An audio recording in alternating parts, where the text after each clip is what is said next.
हृदय से बधाई और शुभकामनाएं देता हूँ। 1 दिसंबर 1963 को नागालैंड भारत का 16वां राज्य बना था और पिछले 61 वर्षों में सांस्कृतिक विविधता, आत्मविश्वास, साहस के कारण एक नागरिक की कड़ी मेहनत के बदौलत नागालैंड ने विकास की यात्रा में अपना एक अलग मुकाम बनाया है। आज इस अवसर पर मैं नागालैंड की रानी लक्ष्मीबाई कहे जाने वाली रानी गाइदिन्ल्यू को भी सत नमन करता हूँ, जिन्होंने आज़ादी की लड़ाई में अत्यंत सक्रिय भूमिका का निर्वहन करते हुए अंग्रेजी हुकूमत के दांत खट्टे करने का काम किया था। अप्रतिम साहस और माँ भारती के प्रति पूरे समर्पण के साथ उन्होंने मणिपुर, नागालैंड और असम तीनों क्षेत्रों में अंग्रेजी हुकूमत के खिलाफ सशस्त्र विद्रोह का नेतृत्व किया था। मैं रेवरेंड पोसवई सुरो को भी आज नमन करना चाहता हूँ।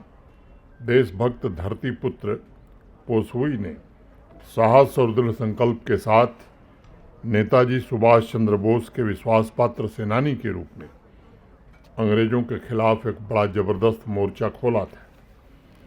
मैं मानता हूं कि नागालैंड के ऐसे अनेक महान व्यक्तित्वों ने न सिर्फ अपनी ओजस्विता सिद्ध की है, बल्कि उन्होंने अपने त्याग और बलिदान के द्वारा सकारात्मक गतिशील परिवर्तन को भी जन्म दिया है।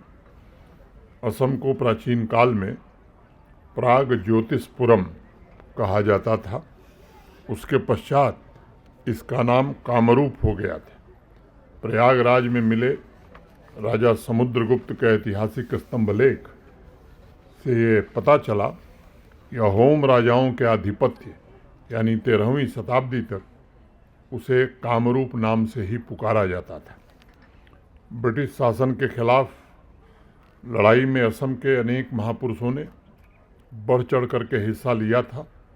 आज इस अवसर पर मैं महान स्वतंत्रता सेनानी मनीराम दीवान, पियाली बरुआ, गोपीनाथ बारदोलोई तथा कनक लता जी को भी हृदय से नमन करता हूँ। मित्रों, मैं नागालैंड की चर्चा से अपनी बात को आगे बढ़ाना चाहूँगा, क्योंकि जब भी बातचीत होती है तब नागालैंड की भौगोलिक सुंदरता के साथ साथ विविधता से भरे अनेक आदिवासी समूहों का जिक्र भी जरूर होता है। इसके पूर्व में म्यांमार, पश्चिम में असम, उत्तर में अरुणाचल प्रदेश और दक्षिण में मणिपुर राज्य हैं। कुल मिलाकर 17 जनजातीय समूहों की समृद्ध भाषाई परंपरा नागालैंड में पाई जाती है। इन जनजातियों में प्रमुख रूप से अंगामी, सेमा, लोथा, आव, चाखेसंग, चंग, रेंगमा और फोम है। इन सभी जनजातियों का अधिकतर लोक साहित्य मौखिक परंपरा से जुड़ा रहा है।